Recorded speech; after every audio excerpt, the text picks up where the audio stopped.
Hola a todos, queridos amigos, oyentes y seguidores, y muy bienvenidos a un nuevo episodio de Historia en Podcast. Episodio 132 o 42 de esta sexta temporada on demand, en donde ustedes son los verdaderos hacedores del podcast. Ustedes proponen temas y nosotros desde aquí, como siempre digo, nos ponemos a trabajar para tratar de llevarle un episodio ameno, lindo, entretenido, para aprender un poquito de historia mundial, historia argentina, historia de donde deseen. ¿Sí? Son muchísimos, pero muchísimos los pedidos que nos llegan, ya sea a través de nuestro Instagram o a través de nuestra página web historiaenpodcast.com.ar. Así que muchísimas gracias por estar ahí del otro lado, después ya de 132 episodios, más de 3 años generando contenido de divulgación histórica. Gracias por estar ahí nuevamente, y en esta oportunidad, como bien lo dice el título del episodio, vamos a estar tratando un tema muy pedido, muy solicitado por muchísimos oyentes, pero por sobre todo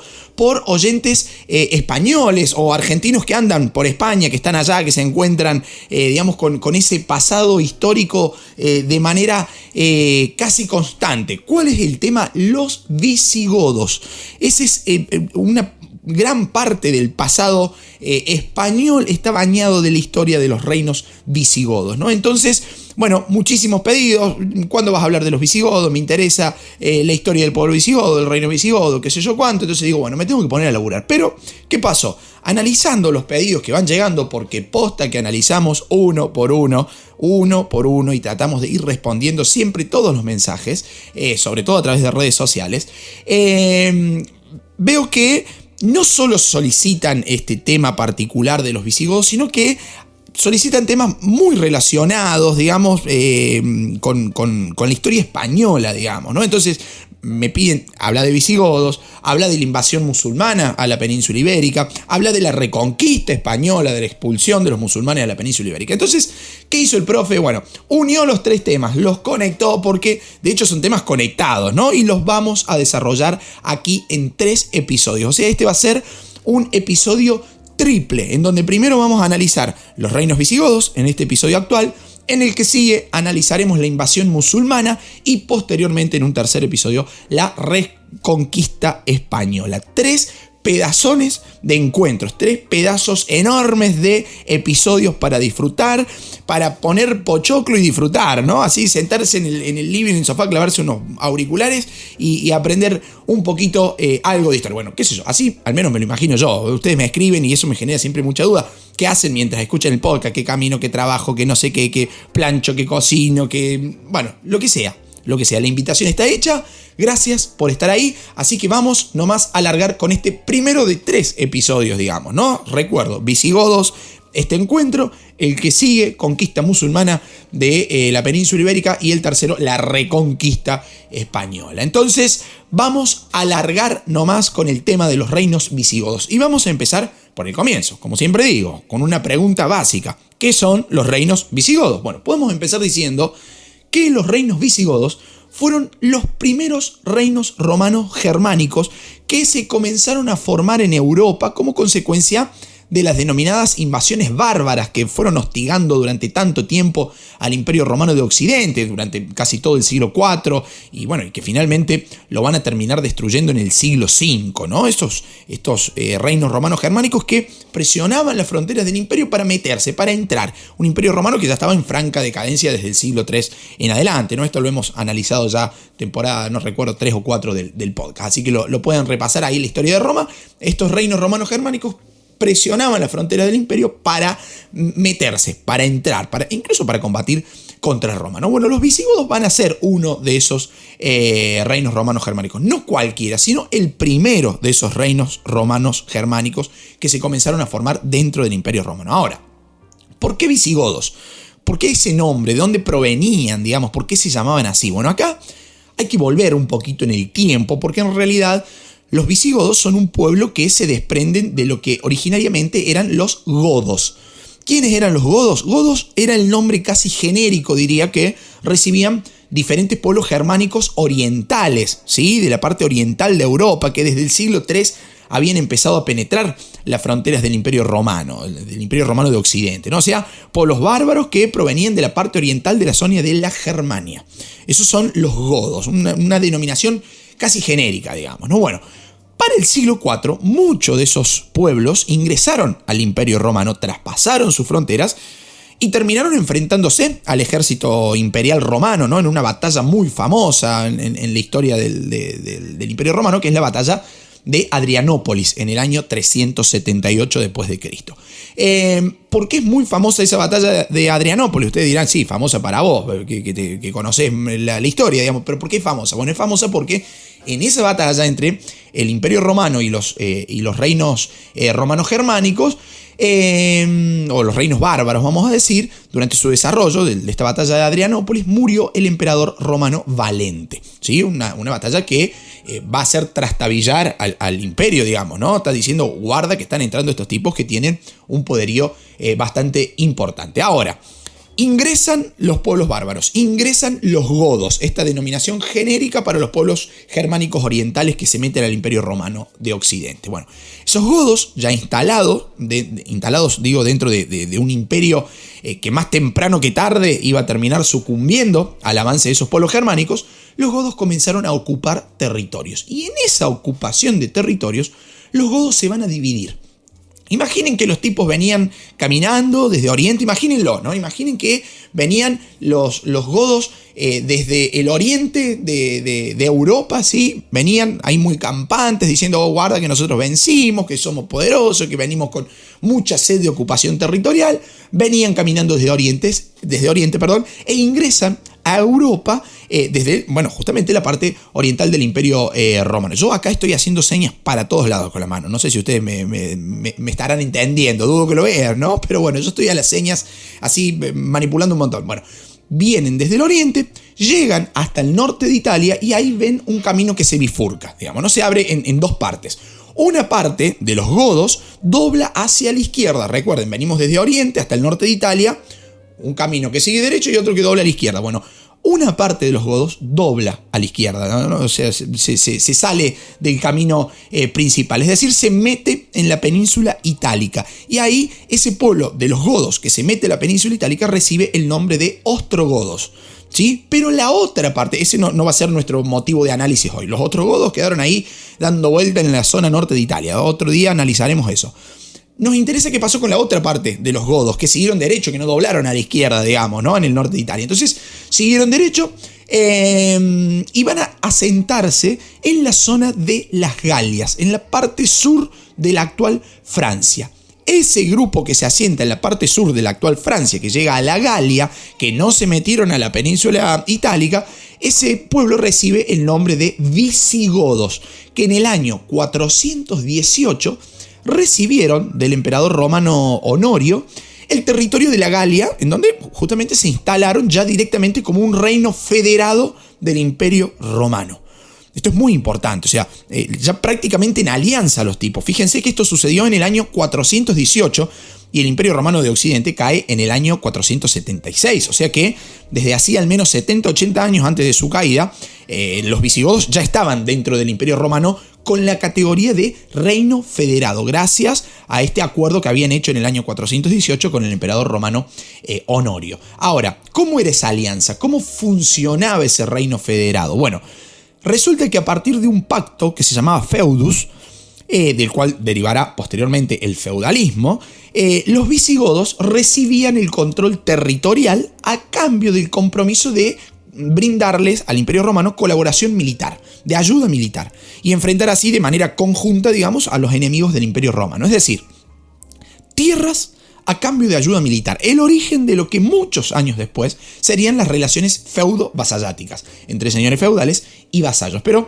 eso ya es otro tema que aparte ya lo analizamos en Historia en Podcast. De hecho fue nuestro primer episodio allá por marzo del 2020. Si ustedes buscan episodio número 1 de Historia en Podcast, es el feudalismo. Si quieren pueden meterse ahí un poquito más en profundidad, digamos. Lo importante acá es que a través de estos acuerdos quedó establecido el primer reino bárbaro de Occidente, el reino visigodo. Por eso decimos que es el primer reino romano germánico que se instala dentro del Imperio Romano, justamente, ¿no? Y la capital de ese reino va a ser la ciudad de Toulouse, al sur de la actual Francia, digamos, ¿no? Pero desde Toulouse, desde la Galia, en esos momentos, los visigodos van a montar su centro de operaciones ahí, digamos, en el sur de la actual Francia, ¿no? Y desde ahí van a empezar a avanzar sobre territorios vecinos.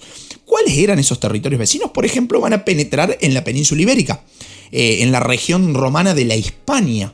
Y en esos avances van a entablar peleas, encontronazos, hay batallas con otros pueblos, como por ejemplo los suevos, que también estaban en la zona de la península ibérica. Pero será recién en el año 507 cuando el rey de los francos, llamado Clodoveo I, conquistó la zona de la Galia y tomó la decisión de expulsar a los visigodos. Chao, adiós al reino visigodo de Toulouse, caput, fin, terminó, digamos, ¿no? O sea, avanza Clodoveo I, rey de los francos, conquista toda la zona de las Galias, que se va a formar un reino que va a ser lo que posteriormente vamos a conocer como la Francia.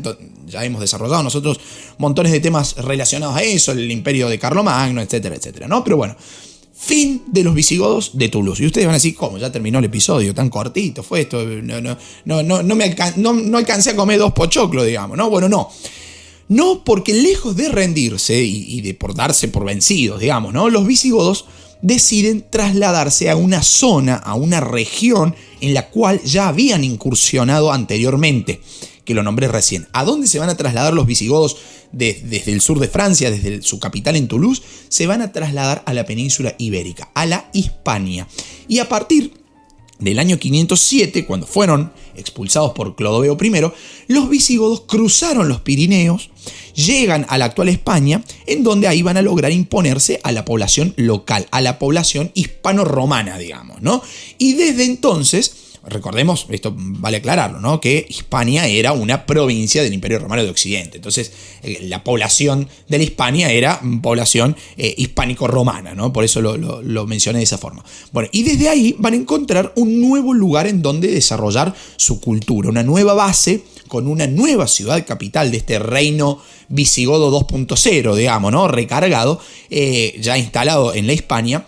Esa capital va a ser la ciudad de Toledo. Y desde ahí van a empezar a ocupar toda la Hispania, con excepción de la actual Galicia, que en esos momentos quedó en manos de los suevos, hasta que también van a terminar siendo derrotados de manera definitiva en el año 585. Ahora, ya instalados en la Hispania, va a comenzar el mayor desarrollo cultural de este reino visigodo. Un desarrollo cultural que agrupó elementos muy variados, ¿no? Porque era casi una costumbre entre esos reinos romanos germánicos hacer un mix, un popurrí, como decimos acá en Argentina, ¿no? Un popurrí de elementos culturales. Y los visigodos no van a quedar exentos de esa tradición de los reinos romanos germánicos. De hecho, su sistema cultural se constituyó, se formó sobre la base de una superposición cultural germana, romana, cristiana y también bizantina, porque no nos olvidemos que los godos, el pueblo original, digamos, del cual se desprendieron los visigodos, venían desde Europa oriental, en donde ya estaba funcionando hacía un largo tiempo el imperio romano de Oriente o imperio bizantino, ¿no? Y entre esos elementos culturales estaba su religión. Por ejemplo, la religión de los visigodos hasta el siglo VI, esto hay que aclararlo, religión de los visigodos hasta el siglo VI, fue el cristianismo arriano, también conocido como arrianismo. Y ustedes pueden decir, mira vos, qué bueno, ¿y esto con qué se come, no? Bueno, brevemente diré que el arrianismo es una doctrina cristiana formulada por un presbítero alejandrino, dicen los libros de historia, llamado Arrio, ¿no? Quien alrededor del año 318 después de Cristo largó esta teoría que comprometía gravemente, que ponía en tela de juicio el dogma de la Santísima Trinidad católica, digamos, ¿no? Porque ¿qué hacía la doctrina arriana? Afirmaba que Cristo era hijo de Dios, pero no era eterno, era hombre, digamos, ¿no? El único que tenía naturaleza divina era Dios Padre. El Hijo ya era un humano de carne y hueso y que no era eterno. Entonces, el arrianismo marca ahí una diferencia dogmática muy fuerte con el cristianismo puro, ortodoxo, si quiere, o con el catolicismo, lo podemos entender. Bueno, para la época fue muy fuerte el arrianismo y durante mucho tiempo también fue una doctrina perseguida, digamos, ¿no? La cuestión es que los visigodos la mantuvieron hasta el siglo VI, como dije recién. ¿Por qué hasta el siglo VI? Porque ahí, en el año 587, el rey visigodo Recaredo, ya instalado en Hispania, ya estamos con la capital en Toledo y los visigodos funcionando y desparramando su cultura por toda la península ibérica, el rey visigodo Recaredo se convierte al catolicismo y facilitó así la integración de su reino, ya católico, con los demás habitantes originarios de la Hispania, que eran en su mayoría cristianos romanos, digamos, ¿no? Que ya tenían como religión oficial el cristianismo desde hacía bastante tiempo, digamos, ¿no? Entonces, Recaredo dice, bueno, si yo adopto el catolicismo como religión oficial de mi reino, de esa forma también voy a unirme, digamos, a la población originaria, podemos llamarla así entre comillas, de la Hispania, ¿no? Que eran estos hispánicos romanos. Así que una decisión bastante inteligente desde lo estratégico, desde lo político, vinculado obviamente con la religión. Pero es interesante esto, digamos, ¿no? Ir analizando las capas, las capas culturales que va habiendo, esta superposición de costumbres romanas, de costumbres visigodas, de costumbres bizantinas, cristianas, católicas, ¿no? Un mix bastante interesante en cuanto a lo cultural. Ahora, en cuanto a la formación del tejido social del reino visigodo, debemos decir, para ser sinceros, que numéricamente los visigodos representaban una clara minoría de los habitantes de la península ibérica y de la Hispania particularmente, ¿no? O sea, eran numéricamente menores, pero no eran una minoría, sino más cualquier minoría, digamos, ¿no? Sino que era una minoría con muchísima fuerza, con muchísimo poder. Tanto poder que lograron, desde la instalación de su reino en Toledo, ejercer el poder político y militar sobre la población local, que en su mayoría eran descendientes de romanos o romanos directamente, ¿no? Socialmente estaban muy bien marcadas las diferencias jerárquicas entre los diferentes estratos, niveles o jerarquías justamente, digamos, ¿no? Entre los cuales destacaba la aristocracia guerrera, la aristocracia eclesiástica, que era la que cortaba la torta, como decimos acá, digamos, ¿no? Eran los más poderosos de la sociedad visigoda. Pero también ahí encontramos, por debajo, digamos, ¿no? de la aristocracia guerrera y eclesiástica, encontramos al grupo de campesinos que pasaban sus días, digamos, produciendo, dedicados a la producción agrícola y ganadera, los pilares fundamentales de la economía visigoda. Pero esos grupos dependían directamente de los grupos más poderosos, sobre todo de la aristocracia militar, quienes les ofrecían su protección. O sea, fíjense, aristocracia militar ofreciéndole protección a los campesinos. Ahí es la antesala de las relaciones feudo-vasalláticas, digamos, ¿no? En donde te doy un feudo para que produzcas, me das mitad de tu producción y yo te protejo. Estoy agarrando feudalismo con una topadora, más o menos. Insisto en que pueden ir a repasarlo en el episodio 1 de Historia en Podcast. Y por último, al final de la pirámide social, por debajo de los campesinos, encontramos a los esclavos, a los siervos, a los colonos, con condiciones de vida bastante similares, aunque legalmente tenían un régimen diferente, ¿no? Claramente no era lo mismo ser un esclavo que un colono libre, pero las condiciones de vida en sí no diferían mucho.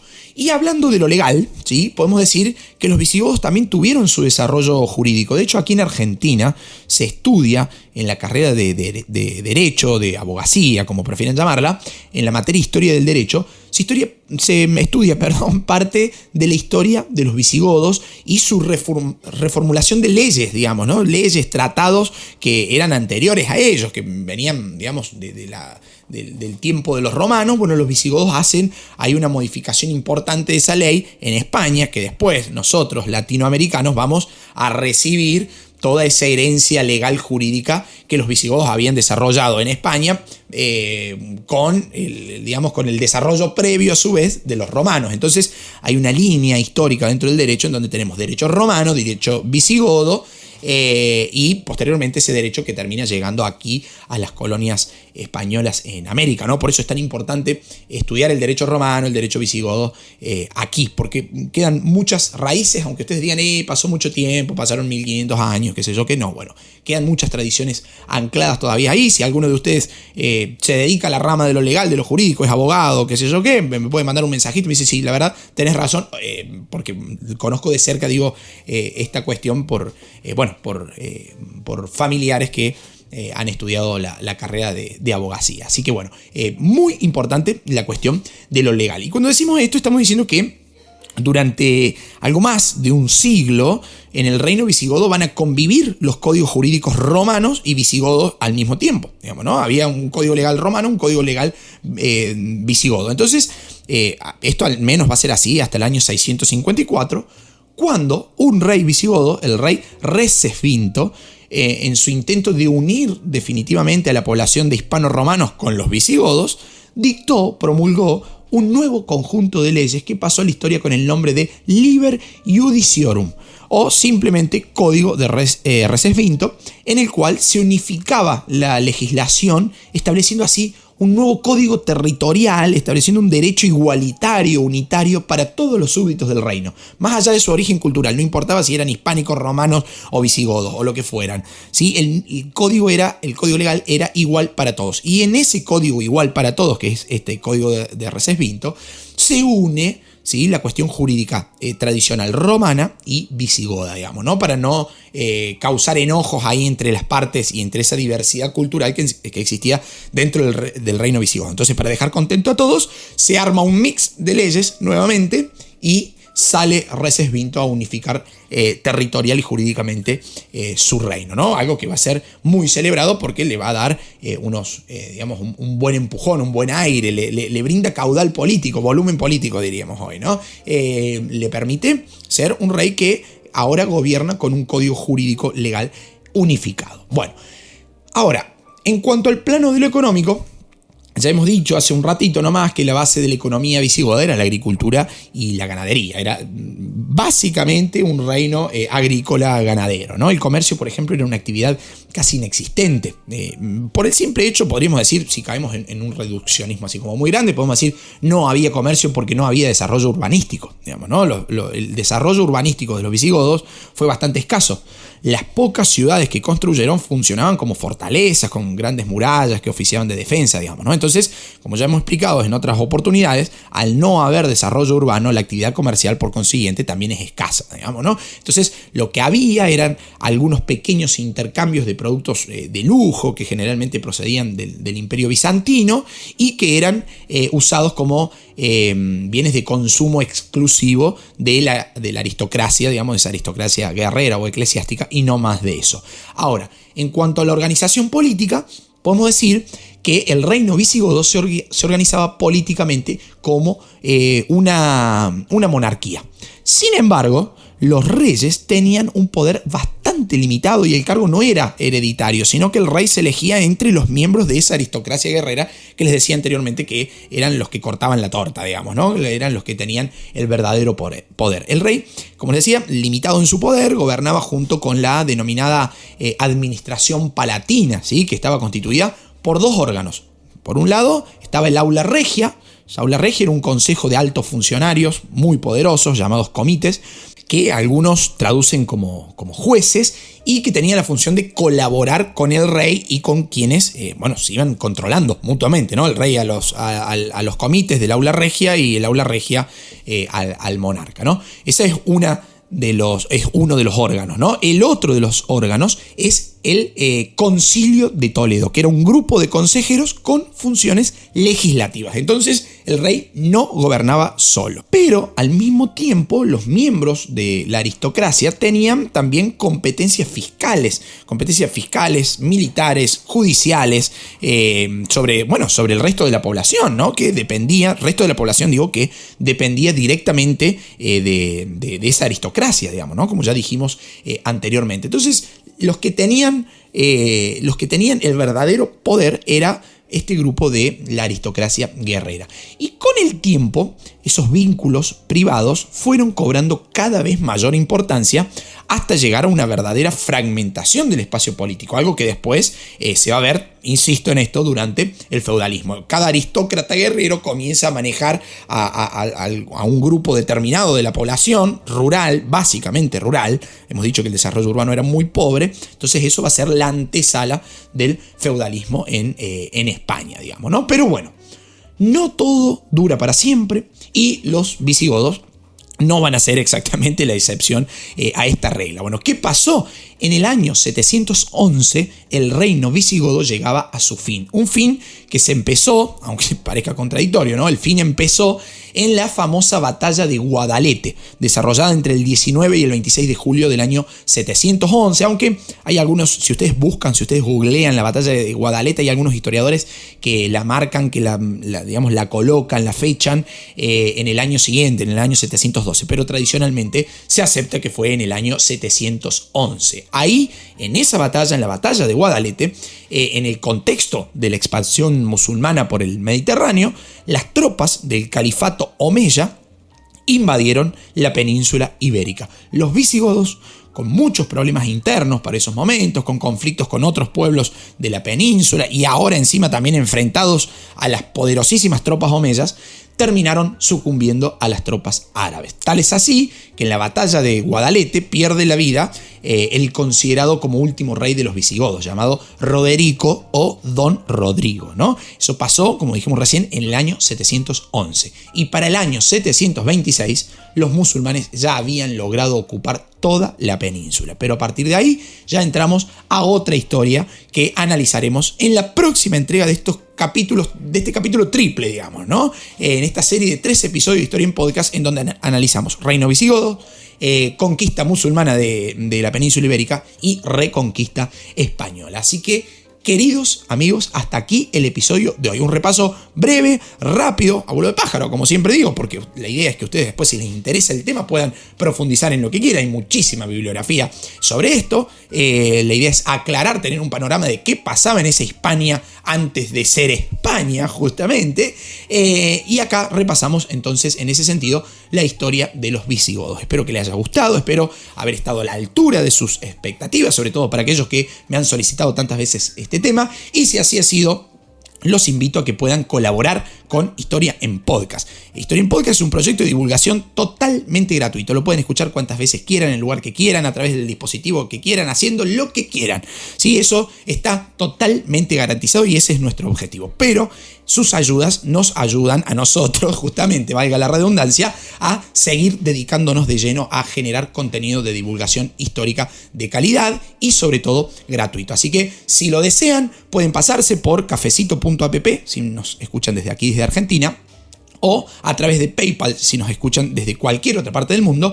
Van a encontrar el link acá en la descripción del episodio. Está en nuestra página web, historiaenpodcast.com.ar. Ahí van a bajar, van a tener dos iconos, uno de cafecito, otro de PayPal. Hacen clic y pueden donar desde un cafecito en Argentina, que son 100 pesos, digamos, ¿no?